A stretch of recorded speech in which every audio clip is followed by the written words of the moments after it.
ஹர ஹர சங்கர ஜெய ஜெய சங்கர ஹர ஹர சங்கர ஜெய ஜெய சங்கர ஹர ஹர சங்கர ஜெய ஜெய சங்கர ஹர ஹர சங்கர பாலய மாம்.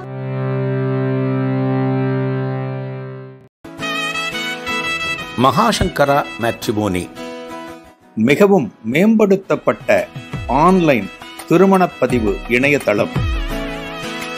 இந்த இணையதளத்தில் பதிவு செய்வது மிகவும் எளிது. பதிவு செய்யுங்கள், பிறகென்ன கெட்டிமேளம்தான். உங்களுடன் நாங்கள், உங்களுக்காகவே நாங்கள். விவரங்களுக்கு தொடர்பு கொள்ளுங்கள்.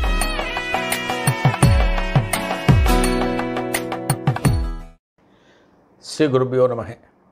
ஓம் காஞ்சிவாசாய வித்மஹே சாந்தரூபாய திமஹி தன்னச்சந்திரசேகரேந்திர பிரச்சோதியாத். எல்லாருக்கும் நமஸ்காரம். மகாபிரிவா மகிமை அனுபவங்களில் கர்நாடக மாநிலத்தில் பெரியவா இருக்கார். ஒரு அம்மன் கோவில் மண்டபத்தில் பெரியவா கூட வந்தவளுக்கெல்லாம் கால்களில் அங்கங்கே ரணம், காயம், ரத்தம் வருவது போல் எல்லாமே அவஸ்தைப்படுற. எப்போவோ ஒரு மாதிரி தன்னை தரிசிக்க வந்த டாக்டர் கர்நாடக மாநிலம் ஒரு கிராமத்து பேர் சொல்லியிருக்கா. அந்த கிராமம் பெரியவா தங்கியிருக்கிற இடத்துக்கு பக்கத்தில் இருக்குது. அந்த டாக்டர் பேர் நஞ்சப்பா. அவரை வரவழைச்சார், ட்ரீட்மெண்ட் பண்ண சொல்லி அனுப்பிச்சார். இந்த நஞ்சப்பா போய் எங்கள் எல்லாருக்கும் என்னென்ன பண்ணணுமோ ட்ரீட்மெண்ட் காலுக்கு எல்லாம் பார்த்து பண்ணுறேன். கட்டு போடுறவங்களுக்கு கட்டு, மருந்து போடுறவங்களுக்கு மருந்து, என்னென்ன ஃபஸ்ட் எய்டு எப்படி கொடுக்கணுமோ எல்லாம் கொடுக்குறேன். கொடுத்து முடிச்சுட்டு இந்த டாக்டருடைய கருணை, இந்த டாக்டர் அப்ரோச் பண்ணுறார் இல்லையா, அது இந்த சிப்பந்திகளுக்கெல்லாம் ரொம்ப பிடிச்சிருந்தது. பெரியவா பக்தர் வேறு டாக்டர். ஒரு டாக்டர் எப்படி இருக்கணும், ஒரு டாக்டர் எப்படி நம்மக்கிட்ட பேசணும் அப்படின்னா ரொம்ப ஹிதமாக பேசணும், ரொம்ப அன்பாக பேசணும். ஒரு பேஷண்ட்டு, ஒரு நோயாளிங்கிறவர் டாக்டர்கிட்ட ஒரு சிகிச்சை, ஒரு ட்ரீட்மெண்ட் எதிர்பார்த்து வந்திருக்கார்.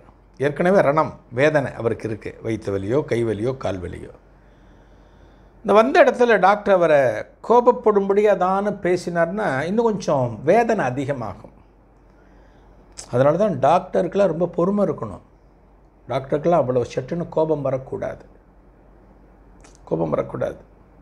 இந்த டாக்டர் பாருங்க, நஞ்சப்பா அப்படி எல்லாரையும் பார்த்து எல்லாரையும் பண்ணுறப்ப அந்த பாதிக்கப்பட்ட சில சிப்பந்திகள், அதுவும் ரொம்பவும் பாதிக்கப்பட்டவ, காலில் கட்டு அந்த மாதிரிலாம் போட்டவா, இந்த டாக்டர் நஞ்சப்பா கிட்ட சொல்கிறாராம், டாக்டர் எங்களுக்கு ஒரு சின்ன உபகாரம் நீங்கள் பண்ண முடியுமா டாக்டர் அப்படிங்கிறாராம். டாக்டர் ஆச்சரியத்தோடு அவளை பார்க்குறா. சொல்லுங்க, நான் என்ன பண்ணணும், உங்களுக்கு பண்ணுறதுக்கு தான் நான் வந்திருக்கேன், உங்களுக்கு நான் என்ன செய்யணும் சொல்லுங்க. டாக்டர் அன்போடு கேட்குறார். டாக்டர், இந்த காலில் நீங்கள் போட்டிருக்கிற கட்டு, இந்த மருந்து, இதெல்லாம் எப்படியும் 2 நாளைக்கு மேலாகும், 2 நாளாவது ஆகும் குணமாகறதுக்கு. எங்களுக்கெல்லாம் என்ன பயனா, பெரியவா உடனே இன்றைக்கி ராத்திரியோ நாளைக்கு கார்த்தாலையோ நம்ம கிளம்பலாம், அடுத்த ஊருக்கு போகலான்னா எங்களால் ஒன்றும் சொல்ல முடியாது. இந்த மகானுடைய உத்தரவுக்கு கட்டுப்பட்டவர்கள் நாங்கள். கிளம்பலான்னா கிளம்பி ஆகணும். ஆனால் நாங்கள் பெரியவாட்ட போய் சொல்ல முடியாது. நீங்கள் எங்களுக்காக ஒன்று பண்ணுறீங்களா சொல்லுங்கோ. பெரியவாக்கிட்ட போய் இன்னொரு 2 நாள் இங்கே இருக்கட்டும் எல்லாரும், இவெல்லாம் அதுக்குள்ளே காயம் குணமாயிடும், அப்புறம் இந்த ஊர்லேருந்து நீங்கள் போகலாம் அப்படின்னு நீங்கள் சொல்லணும் அப்படிங்கிற சிப்பந்திகள்.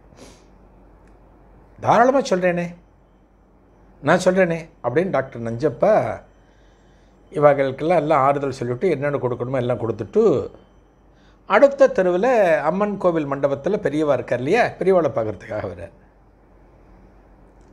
பெரியவாளை பார்க்க வந்துட்டு பெரியவா உட்காந்துருக்கா. பெரியவாளுக்கு நமஸ்காரம் பண்ணுறா. நமஸ்காரம் பண்ணிவிட்டு கீழே உட்கார்றா. கீழே உட்காந்துட்டு பெரியவாளை பார்த்துட்டு டாக்டர் நஞ்சப்பா அந்த விஷயத்தை ஆரம்பிக்க போகிறார். எதை? பெரியவாளுக்கு கைங்கரியம் செய்யக்கூடிய சிப்பந்திகள் இன்னொரு 2 நாளாவது இந்த கிராமத்தில் இவெல்லாம் இருக்கட்டும், இந்த காயமெல்லாம் குணமாறட்டும், அதன் பிறகு இவாள்லாம் இங்கேருந்து உங்கள் யாத்திரை ஆரம்பிக்கலாம், அது வரைக்கும் நீங்கள் கொஞ்சம் இந்த கிராமத்திலே இருங்கோ பெரியவா அப்படின்னு நஞ்சப்பா சொல்லணும். சொல்கிறதுக்காக பெரியவாளை பார்த்து டாக்டர் நஞ்சப்பா ஆரம்பிக்கிறப்ப பெரியவா அவரை பார்த்து இப்படி கையமர்த்தினாராம். இரு இரு அப்படின்னும் டாக்டர் சொல்லலை, அப்படியே நிற்கிறார். என்ன விஷயமோ அது சொல்லலை, அப்படியே உட்காந்துருக்கார். நீ என்ன சொல்ல வர? அந்த என் கூட நடந்து வரவா, எனக்கு சிப்பந்திகள், எனக்கு கைங்கரியம் பண்ணுறவாள்லாம் இன்னொரு 2 நாள் இந்த ஊரில் இருந்துட்டு அவள் காயங்கள்லாம் குணமாறின பிறகு இங்கேருந்து கிளம்பலாம் அப்படின்னு சொல்ல வர அதானே அப்படிங்கிற. நஞ்சப்பாவுக்கு ஆச்சரியம். இல்லைடா, பக்கத்து தெருவில் அந்த சிப்பந்திகள் நம்மக்கிட்ட சொன்னதை இந்த மகன் நம்மக்கிட்ட சொல்கிறாரே அப்படின்னு ஆச்சரியத்தோட பெரியவாளை பார்த்துட்டு, ஆமாம் பெரியவா, அவள்லாம் ஒரு 2 நாளைக்கு இங்கே இருந்தால் நல்லா இருக்கும், அப்புறம் உங்கள் யாத்திரையை ஆரம்பிக்கலான்னு நான் சொல்ல வந்தேன், அதுக்குள்ளே கால் காயங்களும் குணமாயிடும் அப்படின்னு சொன்ன உடனே இந்த கருணை தெய்வம் சொல்கிறாராம், கருணை கடல் இந்த டாக்டரை பார்த்து சொல்கிறாராம், 2 நாள் இல்லை, அவளுக்கு முழுக்க சரியாகட்டும், எத்தனை நாளானாலும் அவள் சரியான பிறகு தான் இங்கேருந்து யாத்திரை கிளம்ப போகிறது. சந்தோஷம் தானே அப்படிங்கிறாராம். டாக்டருக்கு கண்களில் ஜலம் கொட்டுறது. அது இந்த சிப்பந்திகள் மேலே எந்த அளவுக்கு மகாபெரியவா ஒரு கருணை வச்சுருக்கார், அன்பு வச்சுருக்கார், ஒரு பாசம் வச்சுருக்கார், இதெல்லாம் வெளிப்படுத்த முடியாது. ஒரு மகான் வெளிப்படுத்த முடியுமா? தன்னோட அன்பை அடிக்கடி சொல்ல முடியுமா? இவன் ரொம்ப நல்லா வேலை செய்வான், இவன் ரொம்ப நல்ல வேலைக்காரன், நான் என்ன செஞ்சாலும் ஏதோ ஒரு 50 பேரில் ஒருத்தரை வந்து ஓப்பனாக பாராட்டக்கூடிய ஒரு சந்தர்ப்பம் வரலாம். எல்லாருக்கும் அது கிடைக்காது. மகாபெரிவா சன்னிதானத்தில் இருக்கோம், ஒரு ஆன்மீக பணியில் இருக்கோம், ஒரு புனிதமான பணியில் நம்மளை ஈடுபடுத்தின்னு இருக்கோம் அப்படின்னா அந்த இடத்துல பாராட்டுகளை நாம் எதிர்பார்க்கக்கூடாது. அந்த இடத்துல நமக்கு நாமே அட்சதையை தலையில் போட்டுண்டு என்ன மாதிரி ஆள் இருக்கானே சொல்லக்கூடாது.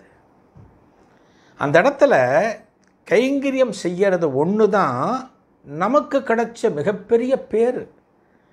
அதை நினச்சி சந்தோஷப்படணுமே தவிர அந்த இடத்துல நம்ம எதுவுமே எடுத்துக்கக்கூடாது. இங்கே பாருங்க, மகாபெரிவா தானே சொல்கிறார், அவரே சொல்கிறார், அவள்லாம் முழுக்க சரியாகட்டும், 2 நாள் இல்லை, எத்தனை நாள் ஆனாலும் அவள் எல்லாம் சரியான பிறகு நடக்கட்டும் அப்படின்னு மகாபெரிவா சொல்கிறாளாம். அப்படின்னா அந்த சிப்பந்திகள் மேலே, தனக்கு கைங்கரியம் பண்ணுறவ மேலே பெரியவா எந்த அளவுக்கு ஒரு ஸ்ரத்தையோட ஒரு அன்போடு அவர்களது உடல் நலனில் பெரியவா கவனம் வச்சுருக்கார் அப்படிங்கிறத நம்ம புரிஞ்சுக்கலாம். நாளை நிகழ்ச்சியிலும் இதே போல் இன்னொரு அனுபவத்தை காணலாம். நன்றி, வணக்கம்.